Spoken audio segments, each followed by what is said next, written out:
Arriba! Yo, Carla Fretta. Oops, let's start again. Yo, Carla Fretta. My name is Adler, and today I'm going to give you an introduction into Lightroom. And this is going to be a complete overview for beginners, and even beginners with a big B.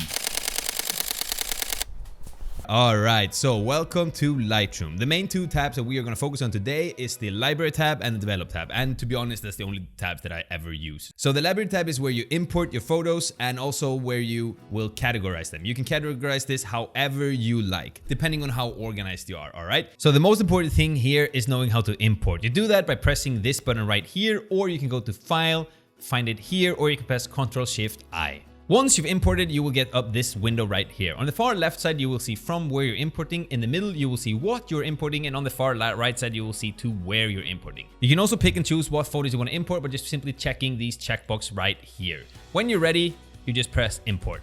Alright, so just a few more things here. On the left side, you'll see the photo that you're currently looking at, as well as the folders. Here you can say Windows and the folders that I've imported into Lightroom and collections. Then in the middle, you will see the pictures that you're currently looking at in the folder that you are in. And on the left side, you will see all the information about the folder. Here you can press keyword, you can keyword your photo, as well as add some more tags and metadata. And down here, you can see a film roll of the photos, and it's a nice way to toggle between photos. Now the difference between folders that are right here and collection right here is the collection is a way to further organize your pictures within Lightroom. So for instance, if I make a new collection, and press here, and I can break it collection landscapes. All right. Now I can go through my folders and I can find different types of landscape photos from different folders, and it will not move the original raw file. So I find it from this folder. We maybe have some here. Here we have another one. Just take it here, and then maybe from this folder. Yeah, here we have another one. All right. Now when I press here, I have different landscape photos except for her too. Inside of this collection, and this has not moved the original raw file. As well as if I see I made a mistake and I decide to delete this one, this is not deleting the original raw file, just moving it from this collection. So collection is a way to further organize your photos within Lightroom, and you create one by pressing this plus sign right here. All right. Once you know that the photo that you like, let's say this, you can simply highlight that one by pressing it and then go to Develop. Here in the Develop tab, this is where the good stuff happen, all right? Here you have the basic tones, you have the tone curve, HSL Slider, split toning, details, lens correction, transformation, effects, and camera calibration, all right? So at the top, we have the white balance. The top is the temperature. If you move the slider to the right, you're gonna make the picture more warm. Move it to the left and it's vice versa, it's gonna become more cold, all right?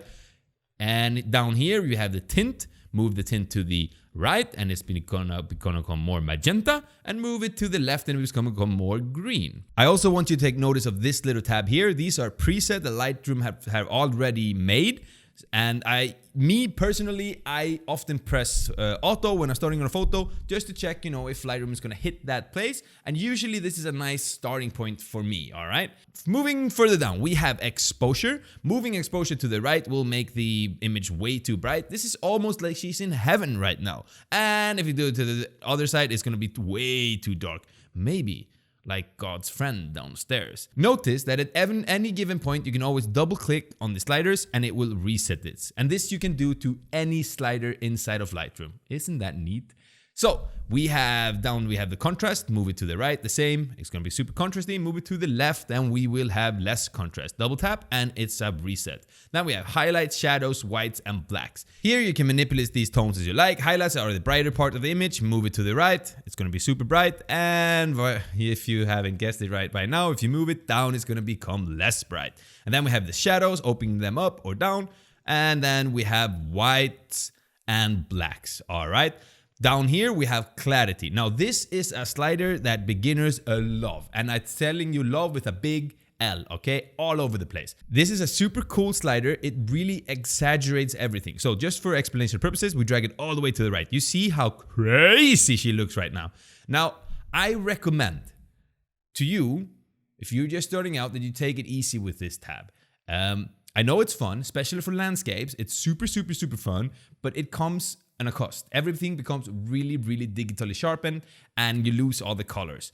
And vice versa. If you take it to the other side, you are going to get a super, super, super soft image. And I also advise you to take it easy on the softer side. If you want to get a smooth skin tone, you can just do a little bit, but too much, and it's going to become pretty weird. So next we have dehaze. Dehaze is if you have a lot of haze in your image, you can dehaze it, but you can also move it to the down and make a lot of haze.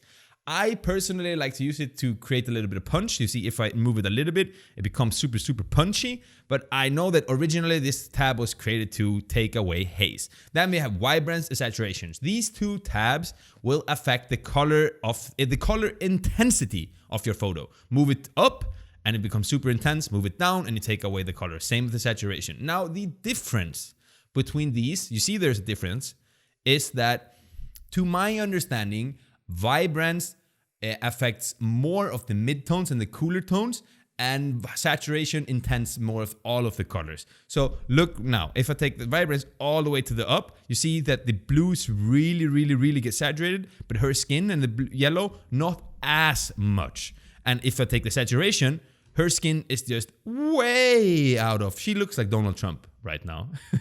Okay, so now that we have gone through the basics, it's time to go to the tone curve. The tone curve is a beautiful, beautiful, beautiful, beautiful piece of equipment here in Lightroom. It lets you manipulate the tones in a super, super fun way. So in a nutshell, up here, you have your lighter tones, and down here, you have the darkest of dark. So lightest of light, lightest of light, and darkest of dark. If you move the curve below, you're gonna decrease the exposure, and if you move it above the middle line here, you're gonna increase the exposure. Now the fun part is, oh yeah, and also here you have the highlights, you have the midtones in the middle, you have the shadows, and then the darkest of dark. All right. Now the fun thing with this, oops, we're gonna move this all the way down. Now the fun thing here is that you can decide where you want to put these nodes by clicking. If you click, let's say here, and we make a few of them, now I can really move wherever I like. I can take this part of the highlight section and move it up. And then I could take the midtones, and if I like, I can move them down. And then I could take these part of the shadows and move that down. So you see, you have really big range of motion when it comes to messing with the tones, because you can click on any given place on the tone curve and manipulate that by just dragging up or down, up or down. And of course, if you want to reset, just double tap on the notes that you make, boom, boom, boom, boom. You can also, if you press here, you can also have, the tone curve can also look like this. Now you can't put your own nodes, but instead you can drag here. So if you drag the highlights, you can decide, okay, we're going to drag the highlights a little bit up, maybe the lights a little bit down, maybe the darks a little bit down as well, but we're going to open up the shadows. And you see, and then it makes it for you. You can also click and just go like here. Personally, I like to work in this type of tone curve, okay? I don't like this tone curve as much. Now we're gonna do it like this, because I like to have full control. I want you also to see that this is the red, green, and blue, but if you like, you can also manipulate each color by itself. So here we have the red. If I wanna create just, let's say that I wanna move the red a little bit around, I can like take the red a little bit away, but I can push it a little bit up in the highlights, and vice versa. You can do it to the green and blue. Not vice versa, I meant exaggerate. Hard word for me in English. Oh, this looks crazy. All right, so now that I've told you a little bit about the tone curve, it's time to move to my favorite tool in Lightroom by far, the HSL Slider. This is a powerful tool that lets you manipulate the color in a really fun way. So look. Here, you have the hue. You can mess around with the hue however you like. You have the red hue, orange hue, yellow hue, green hue, aqua, blue, purple, and magenta. By moving the slider to even right or left, you manipulate the color and changing the hue. So let's say the orange, if I move it to the left, see how the orange becomes super, super pinkish and reddish. Or if I move it to the right, you can become really, really, really green. And you can do this to every single color, okay? So blue, we can change the blue to a little bit more turquoise or more purple. Have fun with this. This one is so, so fun. Down below, we have the saturation. Here's the same. You can manipulate all these colors, but here you're manipulating the intensity of each color. So for instance, there's a lot of orange here. So if I take away the orange, now it's completely gray, all right? And vice versa, if you push it up, you can make a Donald Trump version of her. And last but not least, we have the luminance. Luminance is affecting the brightness of each color. So if you see here, if I go to the luminous tab, I can take the orange, and if I move it to the right, I'm really like putting a lot of brightness into that. Like I'm just boom. It's is this making any sense? It's just like boom, and then a cling, and then and you can do this also to every single color. You can take the blue and make it super, super bright, or vice versa. Take it to the left and you take away all the blue color, like making it more dark. Now here, I personally like to work in the HSL slider like this, seeing them all, but note that you can work just in hue, just in saturation, or just in luminous, however you like. And you can also mess with the colors, okay? Just take one color for each time. Say, I know a lot of people that like to only work in like orange and then move to the next color, etc, etc. Personally, I like to see it all and start with the hue, then go to saturation, that's luminous. My point preference, maybe you have a different preference. I don't know. All right, so after the HSL slider, we have the split toning. Split toning is a super, super, super cool feature which allows you to push whatever color you like into the highlights or the shadows. For instance, if you press here and we're in highlights, now you can choose whatever color you like to be in the highlights. Let's say we want to have a little bit more blue, and if you move it down, you make it less saturated, all right? So look, and you can also move it here. So you can fine tune it here by moving on this slider whatever color that you feel is cool. And then with the saturation, you can push it down like this. Here, it's the same, but the shadows. Now you can push any color that you like into the shadows. You can pick any color that we like. Let's say that we like to have a little bit more of an orange tone here. And we have a little bit more saturation in it. And then you can balance it out. So moving the balance slider to the right will make the highlights more dominant, and moving it to the left will make the shadows more dominant. And here you can fine tune this effect however you like. It's a powerful, powerful, powerful piece of equipment inside of Lightroom that I love, all right? And remember, you can always double tap to reset every single thing. Next up, we have the details. Now, details is basically where you can digital sharpen your photo. Don't go overboard here. It will look weird. It is really tempting to just sharpen everything and make everything super sharpened. But please, for your own sake, don't do too much, okay? But look, you can sharpen here how much you like, and then you can use this masking effect here. Now, the masking will decide how much of the photo is going to be sharpened. Moving more to the right and less of the photo is sharpened. If you hold in Alt or Option, you can see what is sharpened. Everything that is white becomes sharpened, okay? So look, all the way to the right, and only the white lines are like the edges are sharpened. Moving it more here, and more of the picture is sharpened. This is super, super, super handy, and I love this effect. Not having everything in the picture sharpened, just the things that you like, okay? Then we have noise reduction. Noise reduction tells it's self-explanatory. You're removing the noise. Just watch out to not go overboard, or your image will look smudgy, okay? So this is starting to look a little bit smudgy, so I wouldn't do this, but a little noise reduction is always nice. What I like to do is a combination of sharpening the image and then noise reduction a little bit to take away the digitalness. Then I get a fire photo, in my opinion. Next up, we have the lens correction. So basically what this is, every lens has a little bit of distortion. If you press here, enable profile correction and remove chromatic aberration, Lightroom will know what lens you're using, and it will correct the distortion in the lens. So look, if you see around the edges, if I press it, it's taking away a little bit of that vignette. And like my lens that I'm using filming this now, it's a wide angle lens, so it like bends like a little bit fishy in it. Lightroom will take that away. Keep that in mind. Then we have transform. Transform, basically here you can transform the photo however you like. Go easy here. Usually I just press level, and not always, but often. And what level does, it will find the horizon in your photo and level it out if your photo is off balance. Next up, we have the effect. Here you can put a vignette. If you move this to the left, you get a lot of vignette on the edges.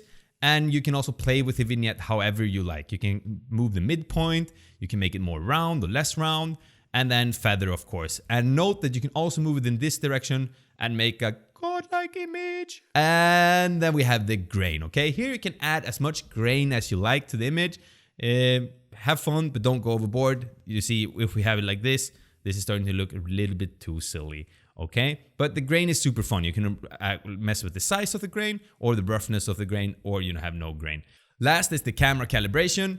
I'm just going to show you this quickly. Here you can mess with the primary colors one more time. You can, if you move to the left, you see the change the hue of the primary colors, and you can also mess with the saturation, green primary colors and blue primary colors.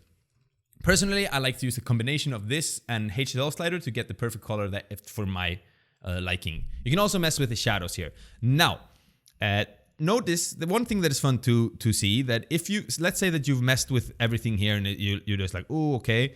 So if you want to see what, what difference the HSL Slider or whatever, effect you've done, you see these little nodes here. If you press them, it's going to take this effect away and you can see what this was before this. You can also press Y on your keyboard and then you're going to see before and after of your photo, but that's to all the different effects that you put to the picture. But if you just want to see one picture, one effect, then you can press here, bam. Or if it's the tone curve or whatever, whatever you want to use. All right, so now that I've gone through all of these different things that you can do in develop mode, I want to show you a few more things and then I'm going to let you off the hook, okay? So up here, all the way up here, you can see a few different tools that we can use. This one here is the crop tool. Here you can crop the image however you like. You can crop it, crop it like this, or you can just make your own crop, all right? Then we have this is a brush removal, a spot removal it's called. So let's say I want to remove this, whatever, there is something here that I don't like. You can basically just point to it, click it, and Lightroom will try to find another thing to replicate and put over it. Super nice if you have a little bit of smudges or other things that you want to take away. Mwah, mwah, mucho bueno. Is that Spanish? I don't know. I'm from Iceland. Then we have red eye removal. I've never in my life used red eye removal, so I have no idea how this works. The grid, the gradual filter is a superb tool. Here you can choose where you want your effects to be. So let's say that I do it like this. Look, if I take the exposure all the way up, the top portion of the graduate filter will be super bright. And then it would gradually fade away to whatever you want to do. Let's say I want to add a little bit more warmth up there. You can do it like this. And then maybe a little bit of exposure and shadow. I don't know. I'm just doing something. And then you can see that it gradually moves down. And you can do this anywhere. You can make it from here, anywhere you like. It's a super, super nice tool in my opinion. Next, we have the radial filter. It's very similar, but a circle. So let's say I want to do it like this. And then I want to take this exposure down. You see how everything around her becomes dark except in the circle. You can also press here and this is the invert and then you invert it. Now everything inside the circle will become, whatever you want it to be. Here you have the tabs you can work with, okay? Then we have my favorite tool of them all. This is the adjustment brush. Now the brush tool is super fun because you can do all the things that we're doing, but to a specific point of your liking, but just brushing on. So let's say I want to work a little bit on your face and I'm just brushing on, and now you can see that everything that I brushed you can manipulate. And if you want to see what you've brushed, you can press O and then you can see everywhere where you have been brushing. You see? Ooh, very, very, very fun. And then you can press O again and do your manipulations, and voila, you have created a masterpiece. Yeah, so this is, I'm almost gonna let you off. We're almost finished, okay? I'm just gonna try to talk a little bit faster. So here we have, on the other side, we have the navigation. You can choose if you want to zoom in. You have all these different options. Maybe you want to zoom in all the way from here, or you want to see the entire picture like this. You can always go back by pushing on fit. All right, and then you have your presets. These are the presets that I have right now, and you can create your own presets, or you can go and buy my presets.